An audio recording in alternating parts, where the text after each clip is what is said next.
kita lihat bagaimana firman Allah menjadi pedoman untuk kita ngerti budaya kerajaan sorga.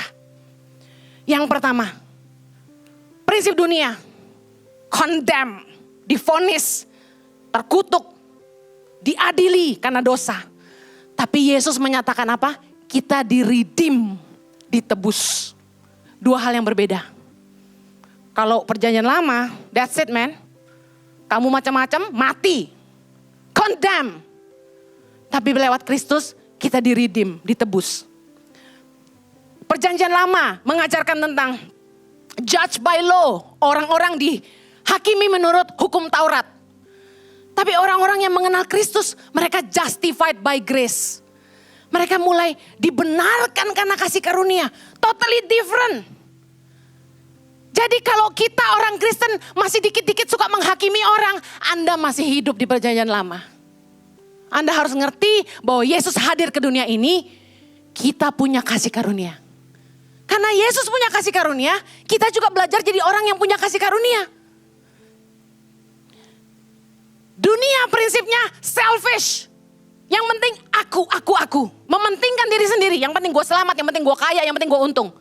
Tapi firman Tuhan, prinsip kerajaan Allah, mengajarkan kita untuk selfless. Tidak mementingkan diri sendiri. Kita lihat sama-sama dalam Filipi 2. Filipi 2, nasihat supaya bersatu dan merendahkan diri seperti Kristus. Jadi karena dalam Kristus ada nasihat, ada penghiburan kasih, ada persekutuan roh, ada kasih mesra dan belas kasihan. Karena itu sempurnakanlah sukacitaku dengan ini. Hendaklah kamu sehati sepikir dalam satu kasih, satu tujuan, satu jiwa, satu tujuan. Baca sama-sama ayat ketiga. Dengan tidak mencari kepentingan sendiri atau puji-pujian yang sia-sia. Sebaliknya, hendaklah dengan rendah hati yang seorang menganggap yang lain lebih utama daripada dirinya sendiri. Dan janganlah tiap-tiap orang hanya memperhatikan kepentingannya sendiri, tetapi kepentingan orang lain juga sampai situ. Lihat bagaimana kerajaan Tuhan mengajarkan kita totally opposite, bertolak belakang dengan dunia. Bagaimana kita kalau di dunia diajarin, yang penting lu dulu, selamatin diri dulu. Dulu sebelum saya kenal Tuhan ada satu kisah. Saya bersama teman-teman naik satu mobil, kami mau pergi ke party. Zaman dulu kan kalau masih dunia pesta terus ya, disco terus kan. Kami mau ke party ceritanya.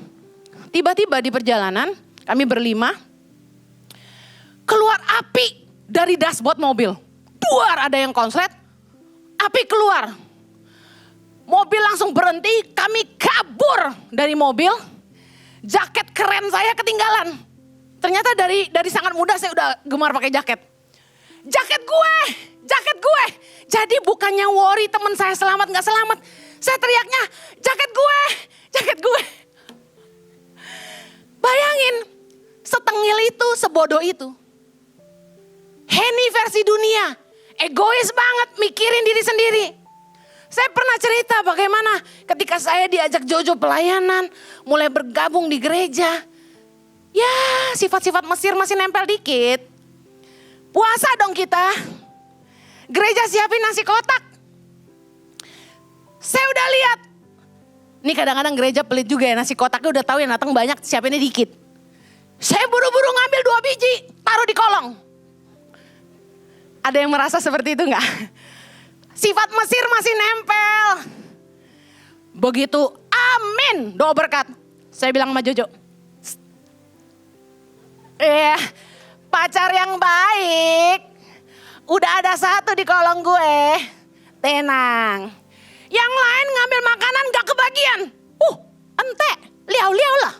Orang lapar semua suruh puasa, bener gak? Bagian terbaik dari ibadah doa puasa adalah makan bersama. Masalahnya gak semua dapat nasi. Suamiku waktu itu masih pacar. Ambil itu dari kolong kursi. Dua-duanya, bukan dia doang. Ada yang belum dapat.